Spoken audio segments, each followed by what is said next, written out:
Daniela, we are all ears.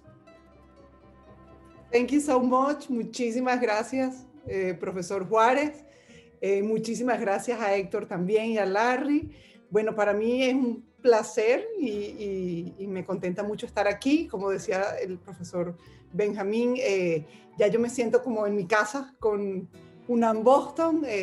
Hemos tenido unos años, en los últimos años han sido muy buenos en cuanto a intercambios académicos con UNAM Boston, así que es una alegría tenerlos allí. Además, confieso que bueno, me encanta México, me encantan los mexicanos, me parece que son fantásticos, así que muy contenta de estar hoy con ustedes. Voy a compartir mi pantalla.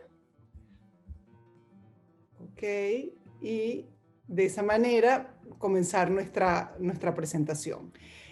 Antes de comenzar, bueno, como verán, ya voy a presentarme más formalmente. Soy venezolana, hablo español, es mi lengua nativa, pero vamos a hacer un esfuerzo y vamos a practicar todos inglés, ustedes y yo.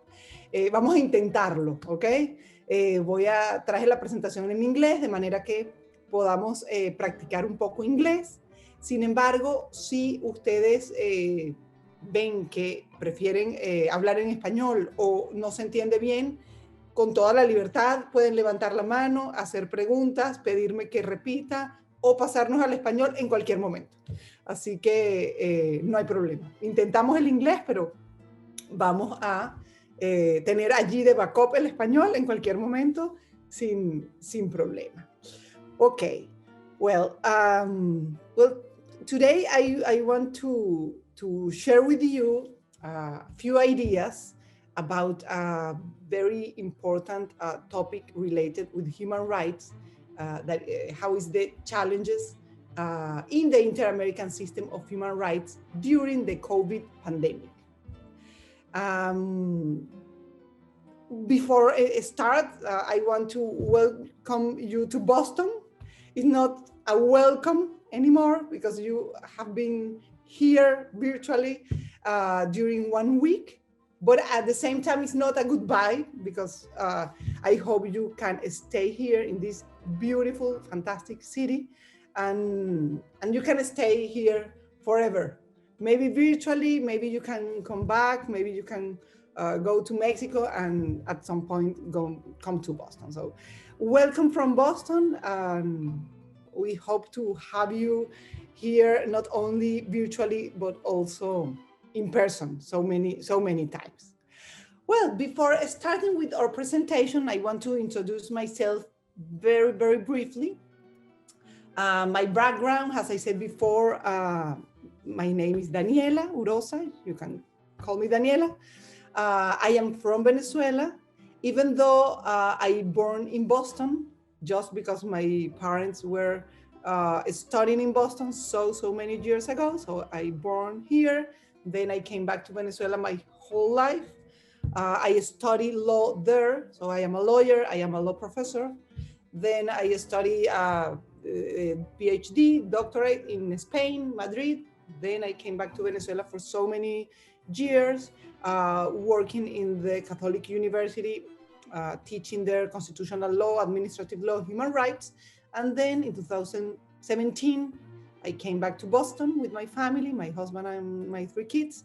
And I started working and teaching in Boston College Law School and also in Boston College main campus.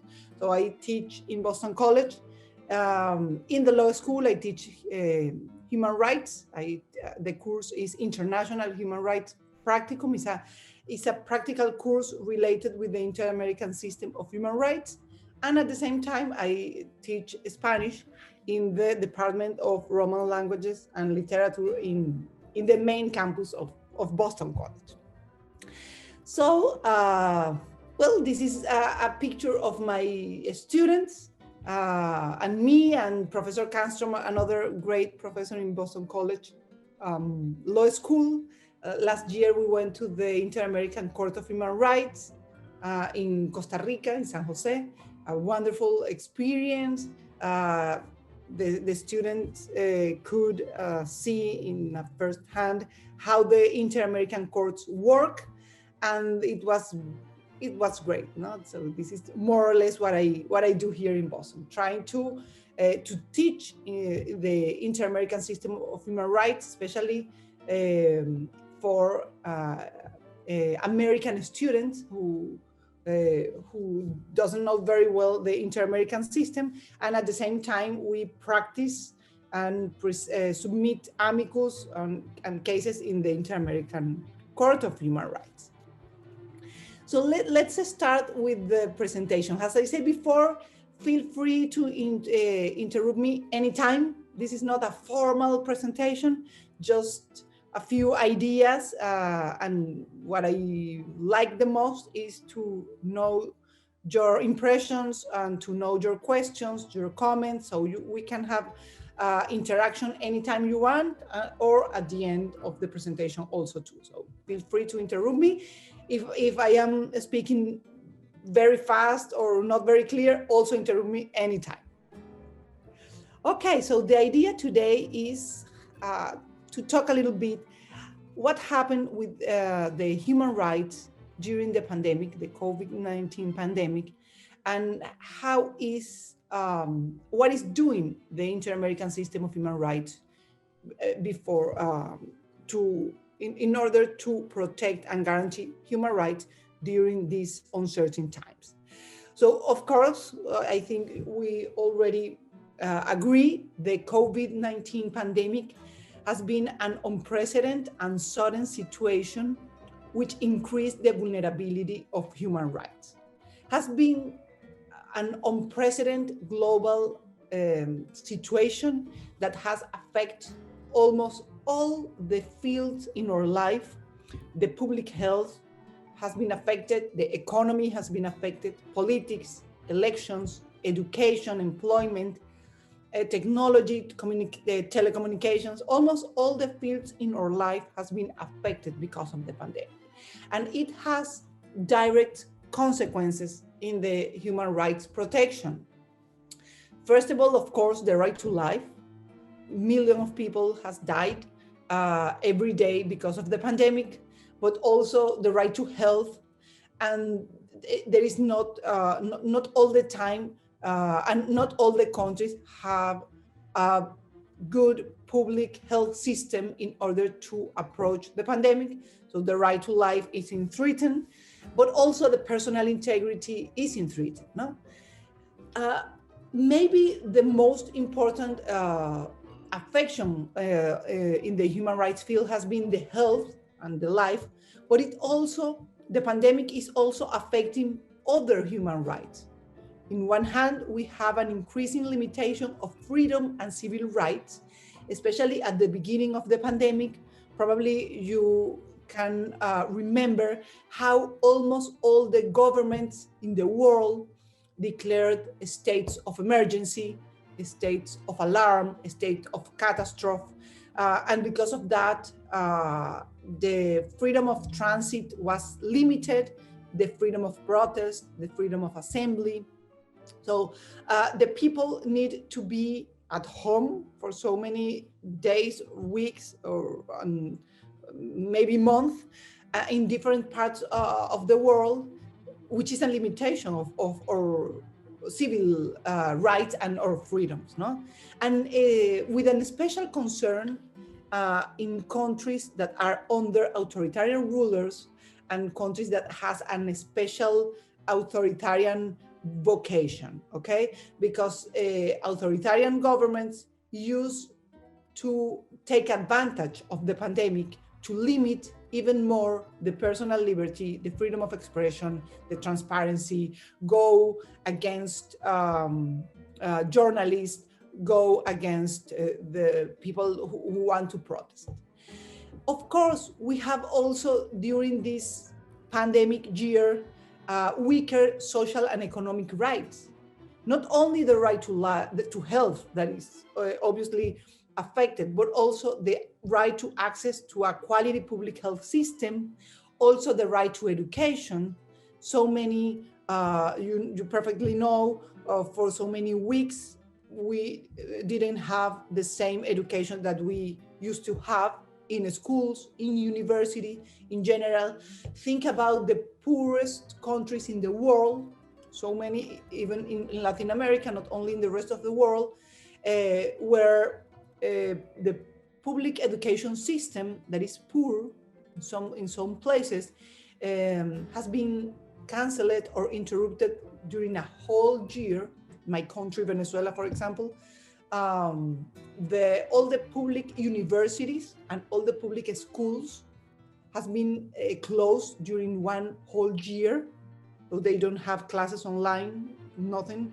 So of course there is an affection of almost every social and economic right, and also the access to justice. No, at the beginning of the pandemic, so many courts were closed. Almost all the trials were suspended with a limited access. Wonderful. Okay, so the COVID pandemics needed new public policies and new government decisions to face the pandemic that need guidelines and limits. At the beginning, nobody knows what to do, how to work, and even now, at the beginning, the problem was what to do with so many people that are the illness of so many people with not enough hospital. Right now is the problem of the vaccination, how to proceed with vaccination, who first, who no, etc. So the Inter-American System of Human Rights has been responding from the beginning of the pandemic with both bodies, the Inter-American Commission and the Inter-American Court of Human Rights, which weekly acted to prevent, monitor, and protect human rights in our region. Also, the Inter-American system has been very important, acting to guarantee the access to justice for the human rights protection during the pandemic. So before continue with the answer and the responses of the Inter-American System of Human Rights, I think it's important to take a look and just to review basic ideas regarding the international protection of human rights. When we talk about international protection of human rights, the first approach is with the United Nations. Okay, the United Nations, here we have the logo, is the main international body, not only for the protection of human rights, but also for the integration in general of all the states in the world. But then, not also the United Nations has a system to protect internationally human rights, but also we have different regional systems for the protection of human rights. Three main regional systems in the world. The first one is the European System of Human Rights. We have here the logo of the European Court of Human Rights. The second one is the African System of Human Rights. And the third one is the Inter-American System of Human Rights. I'm pretty sure all of you know a little bit about what is the Inter-American System of Human Rights, but and it's also a little bit awkward because we are all Latin American and we are talking about the Inter-American system in English.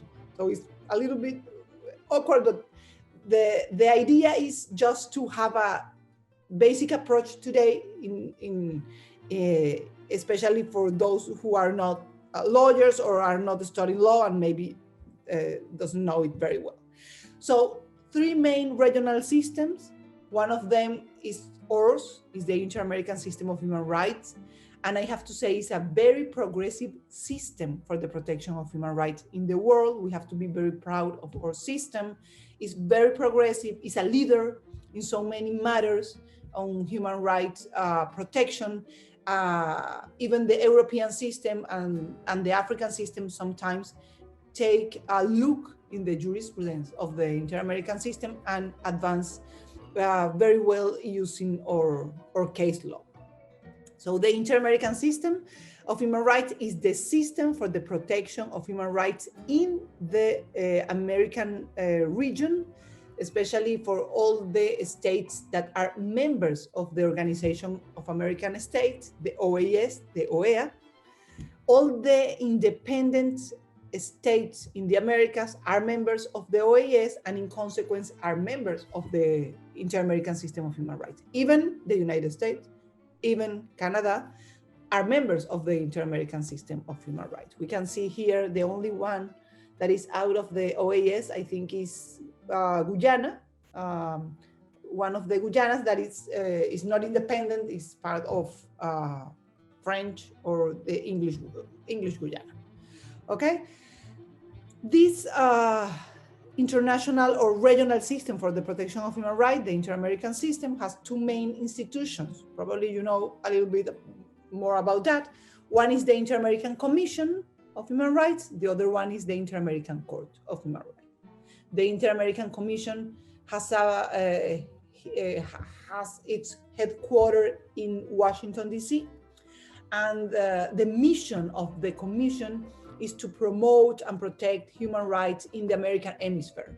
Works so many fields, especially with recommendations to the states in public policies and how to protect the human rights, not only in the region, but also with the specific problems that each state could have with human rights, and has jurisdiction over all the OAS member states. So the Inter-American Commission also works with Canada, also works with the United States, and also works, as I said before, with all the states that are member of the OAS, especially in Latin America.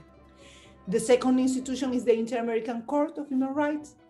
The Inter-American Court is the autonomous judicial institution of the Inter-American System, whose purpose is the application and interpretation of the American Convention of Human Rights. So it's a court, it's a tribunal that knows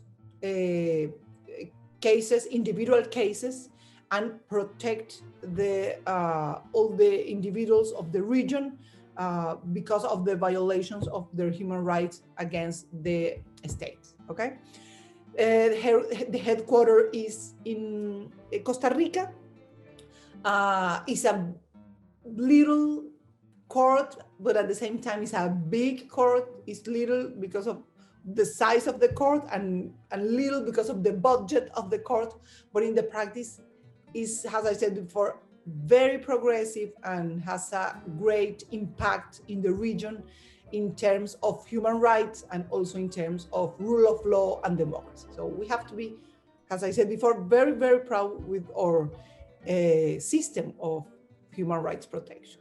Okay, so what happened with the Inter-American Commission? I hope, Hector, I am good in time, no? Yeah, okay. We have about 1 hour. We have 1 hour. Okay, wonderful. So, okay, perfect. With question and everything. Sure. So, okay. So when the pandemic started, very quickly, the Inter-American Commission responded to the pandemic with a resolution, the resolution number 1, 2020, named Pandemic and the Human Rights in the Americas. This resolution includes 85 recommendations to all the member states with guidelines for the prevention, monitoring, and protection of human rights during the COVID pandemic. So because of these guidelines, 85, so many, but I try to summarize in 5 main ideas. The first big guidelines is that every state should adopt immediately all the measures that are appropriate to protect the right to life, right to health, personal integrity of people in their jurisdiction against the pandemic risk, okay? Right now, we are not in the beginning of the pandemic. We hope we are in the end, we don't know, but at least we are in a new phase, probably with the vaccination. But even though that, the approach should be always from the human rights perspective. Second, to adopt immediately a human rights approach in any state strategy, policy, or measure aimed and confronting the COVID-19 pandemic, to adopt measures and practice described there to guarantee any economic, social, and cultural and environmental rights. So trying to that the pandemic doesn't affect more than possible the social rights, health, labor rights, education, etc., cultural and environmental rights, to avoid restrictions and or restrictive actions regarding fundamental freedoms, especially at the beginning, as I said before, with the states of emergency and the abuse of the states of alarm and the limit of the civil rights. And finally, to give a special attention, and this is, I think, is really important in our region, is to give a special attention to the groups in particular situation of vulnerability. For example, elderly people, women, indigenous, migrants, asylums, refugees, children, LGBT, African descendants, people with disability, and I probably will add to that list journalists, human rights defenders, and health workers, okay? Something that I'm sure you understand very well because you are Latin American, is that one of our main problem is the inequality, the social and economic inequality, and because of that we have so many vulnerable groups. So the Inter-American system is especially based and especially devoted to protect the vulnerable population, even of course during the pandemic. So then after the resolution number 1, the Inter-American Commission enacted or published a second resolution, the number 4, regarding human rights of persons with COVID-19.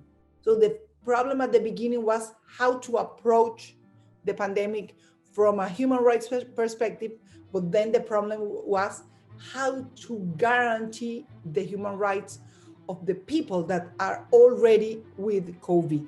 People, not only that people that have symptoms, but also those who are asymptomatic but are infected, and inclusive their family members. Okay, so it's a resolution trying to give guidelines, 52 guidelines, to protect the human rights of the infected people and their family.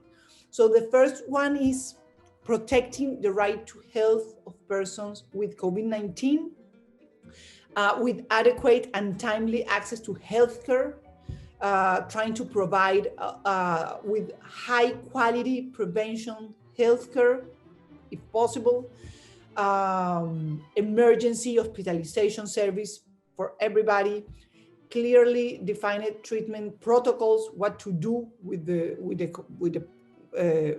the illness and the pandemic, human dignity respect, medical records protection.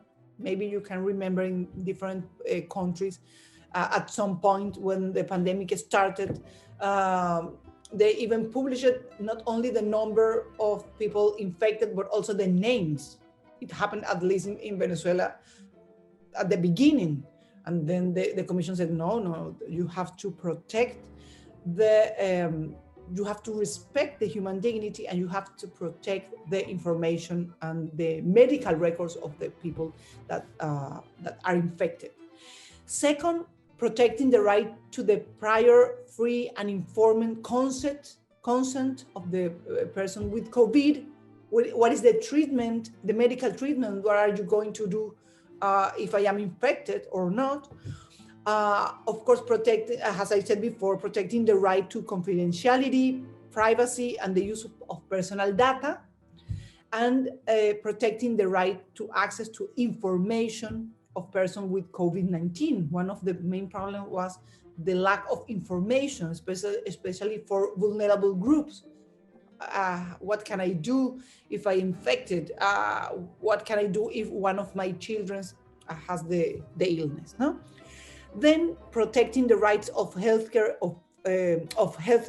workers, nurses, medical doctors and other caregivers, and protecting other rights of persons with COVID and their families. For example, labor rights, right to water, right to education and food, how to comply with the social distance and health measures if so many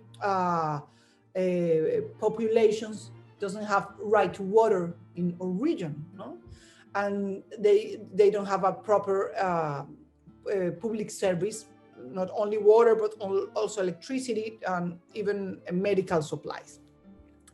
And finally, access to justice, trying to protect and guarantee the access to justice, for example, the amparo, in case it is needed in order to protect the right to life.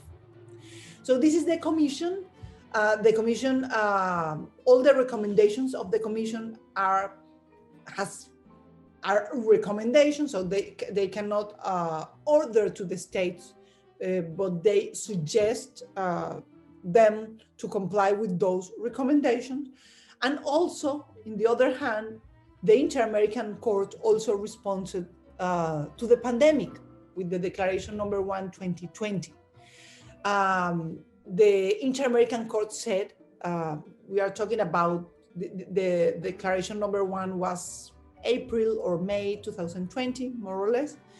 COVID-19 and human rights, the problems and challenge must be approached with a human rights perspective and respecting international obligations. So the state should not forgive that during the pandemic, the rule of law, and the human rights should be respected. Okay, it's not an exceptional time. The member states should approach the pandemic, as I said, from the rule of law, from the American Convention of Human Rights, that is the main convention for the protection of human rights in the region, and the other inter-American legal instrument.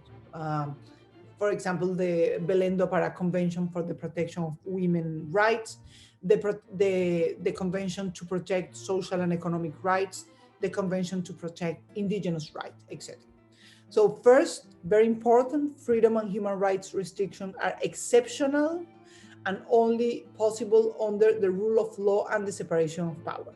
If the state or the government needs to take measures to control the pandemic, those measures should be limited and should be restricted, trying to respect the fundamental freedoms and human rights of the human being.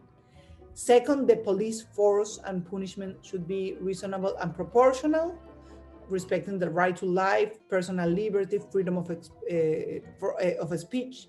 Remember, in different countries, Nicaragua, for example, has problems with, and Venezuela already too, with journalists, how the police went against journalists just because they were informed to the population what is happening with the pandemic and nothing else. And finally, social and economic and cultural rights that should be provided even with positive measures, especially to people in vulnerable situations. So the Inter-American Court, again, has the Commission try to protect this vulnerable population and try to bring each vulnerable group the special protection that they need because of their needs. Or in other words, maybe the indigenous community has specific needs, maybe a problem of lack of hospitals near their communities, but also the elderly people has all different needs, and also people with disability has different needs. So trying to approach the problems of each one of the vulnerable population from their own needs. This is other of the Inter-American guidelines. The access to justice is very important also for the court. I don't want to stop here, just to say that the declaration includes that it is essential to guarantee access to justice and complaint mechanism. The justice cannot be closed or interrupted because of the pandemic. We are, I think, in a new stage of that problem. And at the end of the day, the justice is really important to control the conventionality, to control the government and control the excess of power, and also to demand protection of the social and economic rights. So because of that, the access to justice is very important. So just few conclusions to open a discussion, questions, and any comment that you have. First, the COVID-19 pandemic is a difficult challenge for the guarantee and protection of human rights. It's an unprecedented situation and probably will be for a long time, because even though we are in the vaccination stage, we don't know what is going to happen in the next few months or maybe years. So many things will be different, and the new approach of the economic problems after the pandemic, or the educational problem after the pandemic, or even the environmental problems after the pandemic should be from the human rights perspective, okay? Second, the pandemic situation should be, third, the states cannot exercise abusive power to restrict freedoms and human rights due to the states of emergency, never, nor in the pandemic, nor after the pandemic. Any human rights restriction should be under the rule of law. It seems like it's something obvious, but so many governments, I think, forgets that. Five, the state should reinforce positive measures to provide a guarantee of social and economic and cultural and environmental rights. And finally, the groups in particular situation of vulnerability need a special attention during the pandemic times. So maybe before hear your question and comment, I have few questions for you. Maybe some of your questions are related with these comments or affirmation or question here that can allow us to have a debate. First, what to do with the effectiveness of these guidelines versus the weakness of the international protection of human rights. So in theory, looks beautiful, all the guidelines for the protection of human rights and the social rights and the health, etc. But is really effective, this regional and international protection of human rights? What do you think from maybe the Mexican perspective and from the domestic perspective? It is enough to have guidelines, or what else we need to have a real effective protection of human rights? How to improve this effectiveness? And two final ideas to think about: education and human rights, and second, equality and human rights, okay? So maybe, I don't know, well, maybe having this, or, okay, no, I think I can just close the presentation before going to the questions. Just before your question, just to say thank you for being here. And I hoping to see you very soon in Boston College. This is the beautiful main building in Boston College Law School, Gasson Hall. This is a picture that I took myself last week. So this is like that today and every day with so many snow. I teach in the first floor in this beautiful building, and I hope to see you there so many times in the future. Okay, but let's talk about a little bit more about your impression and your comments about human rights. And of course, if you have any question, feel free. We can continue in English, but if you feel more comfortable in Spanish, we can switch to Spanish. So whatever you want.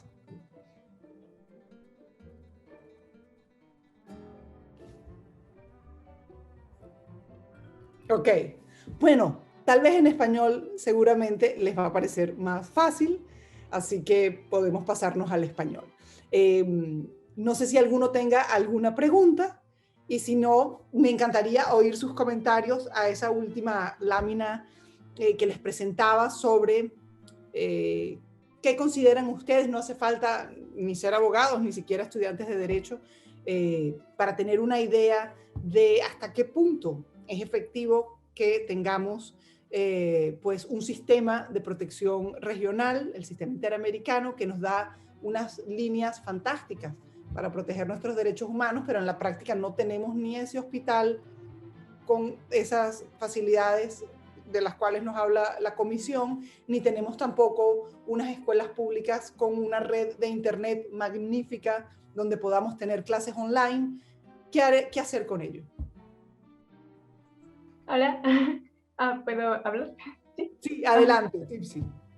sí. Bueno, dos cosas sobre los comentarios sobre esta presentación. Yo creo que los derechos humanos son fundamentales, mundialmente fundamentales, pero desgraciadamente no llega a la mayoría de los grupos vulnerables. Hay muchos grupos que, pues, a pesar de que están en este sistema, a pesar de que deben de ser protegidos por el gobierno, pues vemos que no pasa así. Entonces, pues, no sé, desde mi punto de vista tal vez sería reforzar organizaciones que puedan ayudar a que estos derechos humanos se cumplan, ¿no? O se protejan más bien, más que se cumplan.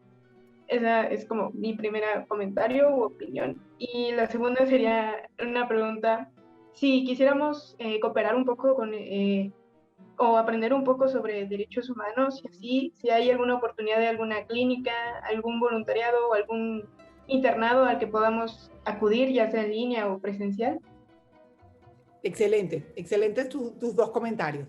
El primer comentario de Tipsy, sí, yo creo que un factor fundamental para poder finalmente lograr la efectividad de los derechos humanos es la sociedad civil, son las organizaciones.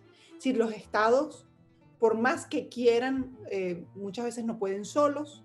El sistema interamericano, la Comisión, la Corte, la OEA ayudan y otorgan un apoyo importante, pero no pueden solo. Entonces tiene que ser, por eso mi última frase era un poco educación y derechos humanos. Tiene que haber participación de la sociedad civil, tiene que haber educación para los derechos humanos, que esos grupos vulnerables conozcan sus derechos.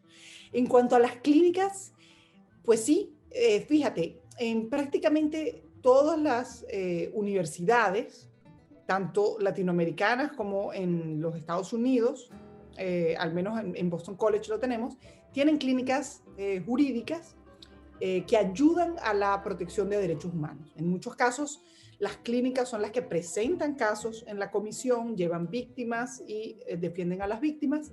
En otros casos, no solamente desde las escuelas de derecho, también, por ejemplo, lo que llamamos social work en Estados Unidos, que viene a ser psicología. Las escuelas de psicología dan un apoyo importantísimo en el marco de la ayuda de los derechos humanos. O sea que yo creo que sí, siempre además se necesita un voluntariado importante, así que todos los que sean interesados pueden estar pendientes. Cursos, les recomiendo, por ejemplo, siempre revisar la Corte.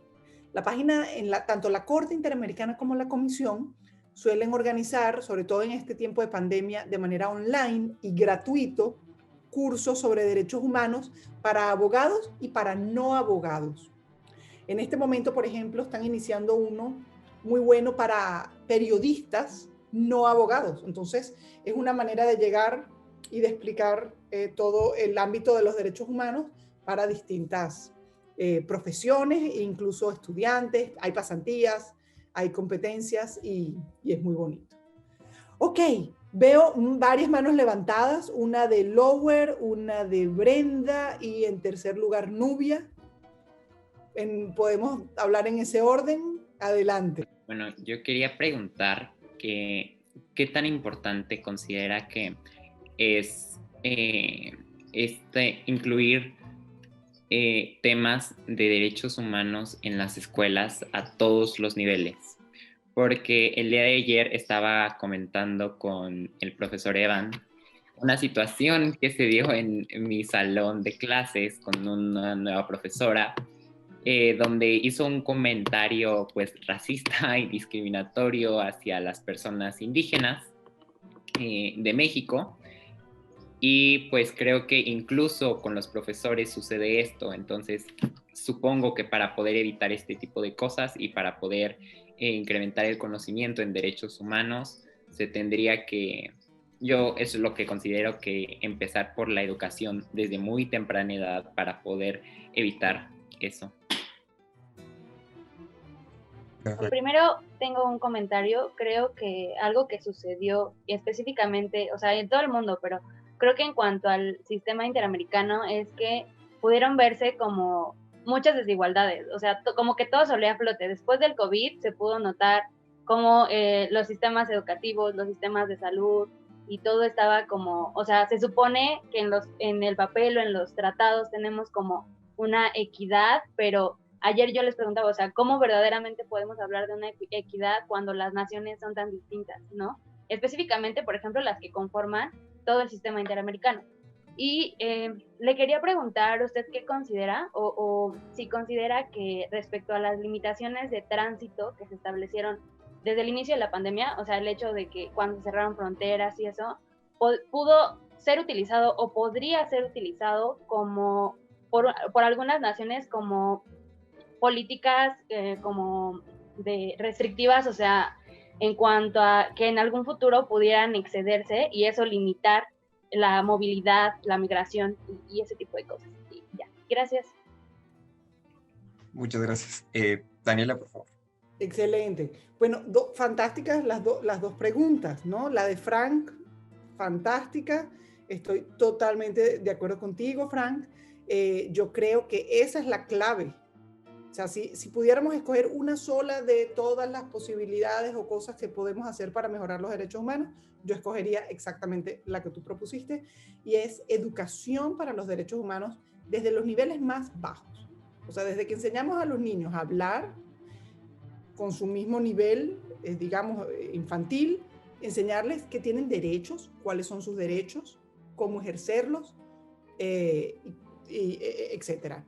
Lo mismo con los grupos, lo mismo con los indígenas, lo mismo con los adultos mayores, lo mismo con los migrantes. O sea, en la educación está eso. Yo, un poco teniendo mi experiencia latinoamericana y luego en estos pocos años viviendo en Estados Unidos, con hijos además en colegio, es decir, y trabajando en la universidad, me doy cuenta que esa es una de las grandes diferencias en los Estados Unidos. Es decir, ellos conocen todos desde pequeñitos cuáles son sus derechos, los ejercen y los exigen. Nosotros no, tendemos muchas veces a no exigirlos, muchas veces porque ni siquiera los conocemos. Entonces, es clave, es clave. Yo creo que hoy en día es mucho mejor que antiguamente esa educación a todo nivel, pero falta mucho, mucho por hacer. Y segundo, la pregunta de Nubia, totalmente, de acuerdo con Nubia. Tenemos la región más desigual del mundo en términos sociales y económicos, y la pandemia la hizo aún más desigual. Los que estaban mal ahora están peor y los que estaban bien incluso mejor. ¿Qué hacer con eso? Allí la respuesta yo creo que no la puede dar el sistema de protección de derechos humanos, la tienen que dar las instituciones de los estados. O sea, tenemos que tener estados más sólidos en cuanto a instituciones, en cuanto a políticas públicas. Y eso, pues, es un trabajo adicional que incluirá derechos humanos, pero no es difícil. Y la segunda pregunta de Nubia, muy importante también, sí, lamentablemente, sobre todo países con ciertas tendencias autoritarias, hay unos muy autoritarios como el mío, Venezuela, hay otros más o menos, hay otros pocos, pero todos tienen un poco allí. Creo que aprovecharon también la pandemia para abusar y para establecer restricciones que de otra manera, o sea, la excusa era la pandemia frente a restricciones, por ejemplo, migratorias.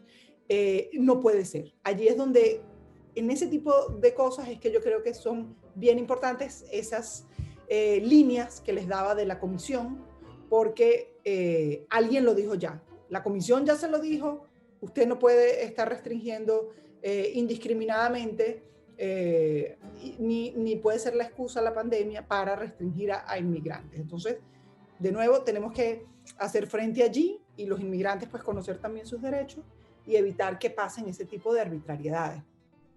¿Okay? Gracias. Bueno, yo me llamo Denis y pues son básicamente comentarios. Sí,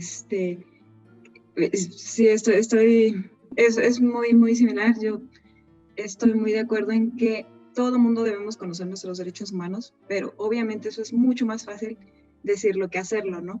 Que los gobiernos digan la infraestructura que se tiene, lo nuevo que hay, pero para que pase por todas las jerarquías de mando es otra cosa, ¿no? Hasta que llegue a la población, ya sea el conocimiento de lo que sea, la educación, y en eso pues tus derechos humanos, ¿no? Realmente, por ejemplo, en México tenemos pobreza extrema de la que creo que muchos somos como poco conscientes que no, obviamente no se les respetan ni conocen sus derechos más básicos, y es importante, ¿no? Como ser humano, en realidad conocer tus derechos y tus obligaciones, ¿no? Y así es como puedes exigirlos, únicamente mediante la educación, la inclusión, y pues quizás así pueda funcionar mejor un sistema, ¿no? Un sistema de salud inclusive, ¿no? Como bueno, como hemos visto ahora en la pandemia, cómo se ha visto mermados todos los sistemas de salud de primer mundo y de tercer mundo, ¿no? Yo creo que no es excepción. O sea, se esperaba quizá que en el primer mundo no hubiera colapso tan grande, ¿no? Yo creo que hay que voltear a ver también que son sistemas con fallas, ¿no? Y si se tienen fallas ahí, se tienen en todos lados. Es mi opinión. Gracias. Bueno, mi comentario o pregunta está un poco encaminado hacia lo que decían de los inmigrantes, de las restricciones de movilidad, pero además de la situación de los migrantes, mi duda es qué tanto se violan los derechos civiles con la restricción de movimiento, y además de los migrantes, a lo mejor las mismas ciudades, ¿no? Hay algunas que tienen algunas restricciones más fuertes que otras, y por ejemplo fue muy criticado el caso de China, ¿no? Que tuvieron un confinamiento muy estricto, pero bueno, que al final de cuentas el resultado es que pues ya lograron, digamos, superar digamos, un poco más la epidemia que los países en donde no hemos tenido estas restricciones tan fuertes. Entonces, mi duda es tanto como qué tanto se están violando los derechos al tener restricciones tan fuertes, pero qué tanto es en pro de la salud, digamos, de la sociedad. Bien, voy a empezar desde el final, desde la pregunta de Esther y luego con Debbie. Muy buena pregunta la de Esther. Lástima que no tengamos mucho, digamos, nos daría para otra charla. Pero es muy buena la pregunta porque cuando hablamos de restricciones, es decir, de violaciones de derechos humanos con restricciones, por ejemplo, de movilidad, por supuesto, hay que partir de la base que la pandemia es una situación inesperada que por razones de interés general justifica limitaciones a los derechos. O sea, es perfectamente justificado que todos nos hayamos limitado y restringido nuestro derecho a salir libremente a la calle, nuestro derecho de ir a un restaurante durante todo un año, o nuestro derecho de hacer una fiesta, y que haya una limitación impuesta además por el gobierno de manera ordenada. Es decir, eso son limitaciones a los derechos, lo que no implica violaciones a los derechos. Son limitaciones justificadas por una razón pues, de orden público, de interés general, que es controlar la pandemia. El problema está cuando la restricción es abusiva o cuando la restricción es muy intensa, es desproporcionada, es innecesaria. Entonces, es una fina línea en la que hay que jugar, ¿no?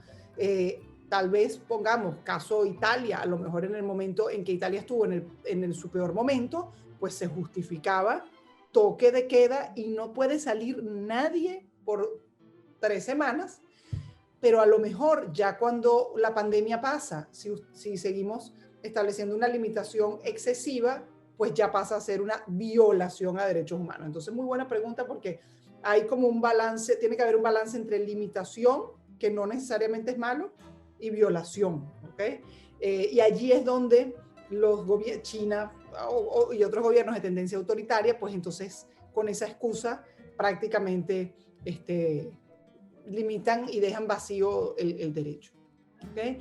Y en cuanto al comentario de Debbie, de nuevo, sí, muy importante poder atacar desde la educación y me parece que, y de la inclusión, y me parece que ella decía algo que es importante, educación a todo nivel, no solamente educación, que es la más importante, por supuesto, desde escuelas, desde las comunidades, pero también educación a nuestros funcionarios públicos. O sea, que el policía entienda que los protocolos de policía tienen que tener una óptica de derechos humanos, que la detención de un ciudadano o la puesta frente a un tribunal implica derechos humanos y no lo puedo violar. Y ahí tiene que haber de nuevo pues toda una formación social que tarda mucho, probablemente generaciones, pero bueno, hay que intentarlo.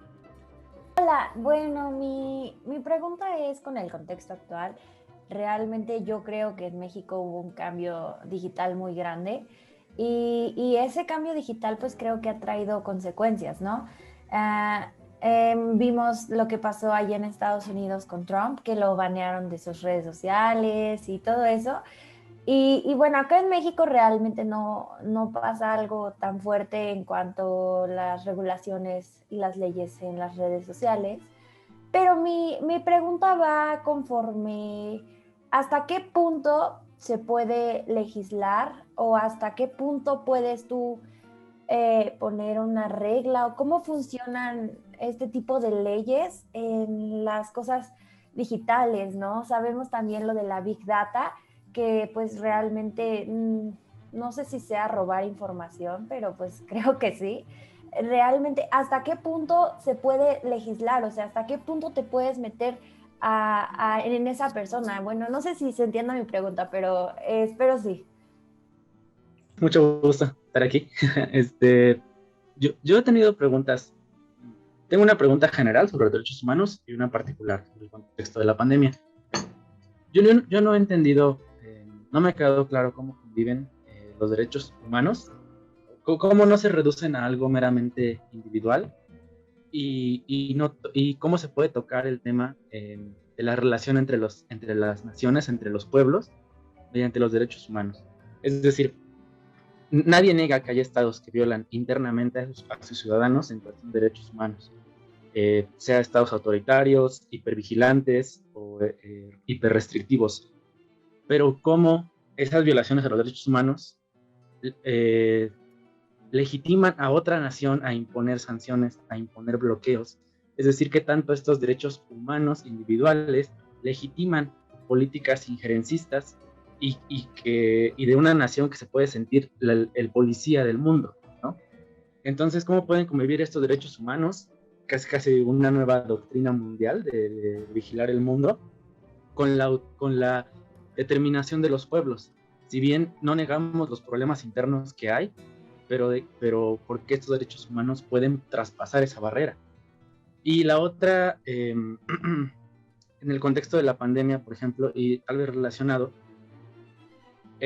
hubo bloques económicos completos que cerraron sus fronteras y dicen, no vamos a compartir vacunas. Incluso toman su porción que no les toca, bueno, que les toca, pero que era para países más desfavorecidos, como el caso de COVAX, con Canadá, y toman su porción. O el caso de Europa, que cierra puertas y dice, no va a salir ninguna vacuna de aquí. Esto también cabe dentro de una violación de derechos humanos, es decir, el acaparamiento de las vacunas por parte de ciertas potencias. Son mis dos preguntas. Temas, tremendas preguntas, de atrás para adelante también. Muy brevemente, en cuanto a la última pregunta, sí, yo creo que es una violación de derechos humanos o tal vez al menos de seguro una falta de solidaridad internacional y solidaridad entre los pueblos toda esa situación de países acaparando vacunas y pagando pues todo lo que sea necesario para que hayan vacunas para mis ciudadanos y no para otros. Ese es un tema, sí, hay en el fondo, por supuesto, violación de derechos humanos, pero sobre todo de solidaridad, ¿no? No tenemos como mucho más tiempo para ello hoy, pero es un tema súper importante. El segundo tema, también un grandísimo tema que nos daría para hablar muchas horas, muy interesante, la relación entre derechos humanos y pues, los bloqueos y sanciones. Allí, muy brevemente, cuando hablamos de derechos humanos, hoy en día la perspectiva es muy distinta a la de antes. O sea, esa concepción tradicional de que el Estado, cuando viola derechos humanos de sus ciudadanos, allá hay un problema doméstico y los demás países no debemos entrar, ha cambiado drásticamente. O sea, la visión desde el derecho internacional y desde la protección internacional de los derechos humanos es totalmente distinta. Sobre todo, yo diría que en la era actual de la OEA, con el secretario Almagro sobre todo, es lo que se llama la doctrina Almagro, en la cual, con base en la violación en la protección de derechos humanos y en la protección de la democracia y del derecho a la democracia, es posible que la región actúe frente a un Estado que está sistemáticamente violando derechos humanos. ¿Okay? O sea, esa situación ha cambiado. Por supuesto, luego vienen sanciones, vienen casos particulares desde países, sanciones económicas, por ejemplo, Estados Unidos. En la mayoría de esos casos, lo que hay es un país, por ejemplo, Estados Unidos, que para evitar que se produzcan hechos delictivos en su territorio, impone un bloqueo. De manera, por supuesto, ese bloqueo puede tener consecuencias indirectas o a veces directas en los derechos de otras personas. Pero eso no se trata como violación de derechos humanos, en algunos casos pudiera hacerlo, ni tampoco es injerencia directa, sino la protección de los propios ciudadanos a los fines de evitar hechos delictivos. Es un tema muy complejo, con muchas aristas. Hay casos que están bien, hay casos que están mal, es decir, no se puede generalizar tampoco, pero lo cierto es que hoy en día la visión es distinta completamente en el derecho internacional, de injerencia, no injerencia, con la protección de derechos humanos. El tema de Brenda también es un tema importantísimo y quedaría para muchísimo, ¿no? De hecho, yo creo que es como el gran tema del presente y el futuro. Ustedes que son todos jóvenes y estudiando, tienen allí un área súper interesante para estudiar que aún no tiene respuesta. O sea, redes sociales, cómo limitar las redes sociales, hasta dónde debe llegar la injerencia del Estado. Existe el derecho a la libertad de expresión, pero también existe el deber del Estado de evitar las violaciones a los derechos de los otros, porque a la final, cuando hablamos de derechos humanos y de cualquier derecho, lo que tenemos es una balanza, ¿no? Mis derechos y los derechos de los demás. Hasta dónde llega el mío que no daña a los demás, y así vamos, ¿no? Y las redes sociales es un buen ejemplo de eso, ¿no? No tengo la respuesta exacta, pero lo cierto es que hay que analizarlo desde los derechos humanos, desde la libertad de expresión, pero también desde el Estado de Derecho y el respeto a la intimidad, a la vida privada y a la libertad de empresa, ¿no? Es un tema muy, muy interesante. I would like to ask you what the Convention Belém do Pará is, how is it related with the human rights, and what happened with this country? I think that it was Ghana. That what happened if a country is not part of the Inter-American system of human rights? How do they exercise their human rights? Thank you.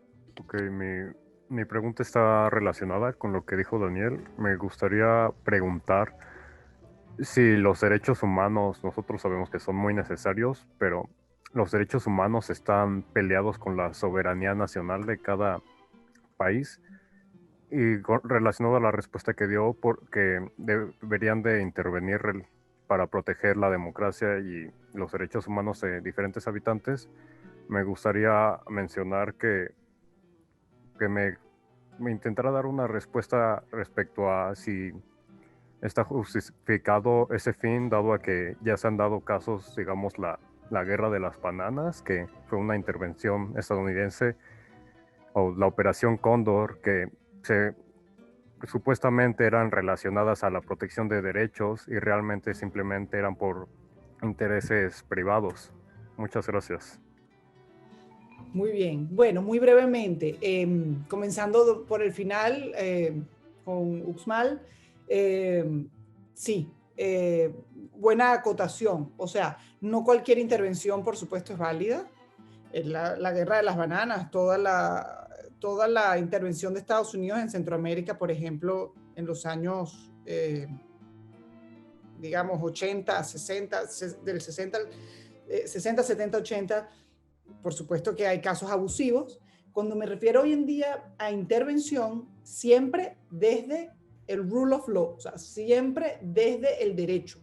Entonces, el sistema interamericano, por ejemplo, la Carta Democrática Interamericana permite que los Estados miembros puedan actuar hasta cierto punto y de determinada manera en caso de que un Estado esté fuera del orden democrático y esté violando los derechos humanos. Entonces, el Estado de Derecho también vale para el ámbito internacional y regional. No puede ser no puede ser intervención de cualquier manera, ni menos con fines económicos. O sea, que muy buena tu acotación. Y Carmen, bueno, voy a intentar también contestar en inglés a Carmen. Vuelvo a pasar mi switch. Okay, Carmen, the Belém do Pará Convention is the convention in the Inter-American System of Human Rights for the protection of women, for the protection of, is against violence, is to prevent violence against women. So it's really important, it's the main legal instrument for the protection of discrimination, violence, domestic violence, political violence, etc., against women. Of course, when we talk about international treatments, it's really important to see if one country signed or not a treaty. Is the case, for example, of the United States. The United States, as I said, is part of the Inter-American System, but didn't sign, at least yet, the American Convention of Human Rights or any other convention. So if a country is not part of a treaty, I mean, you can go to the commission and you have some measures that you can take, but not others. Okay. At the same time, the problem is more complex. So many principles of human rights, so many rights are what we call jus cogens principles. So the state should protect and respect human rights, even though they didn't sign a treaty. For example, protection of women, equal protection in any case, children's rights. So it doesn't matter if a country signed or not a treaty for the protection of children, they should protect the children. Okay? Primero, agradecer a Héctor, al profesor Juárez, a Larry, que está también coordinando, al profesor Evan. Muchísimas gracias por la invitación. La verdad es que siempre es un placer estar con UNAM Boston. Me siento como en mi casa.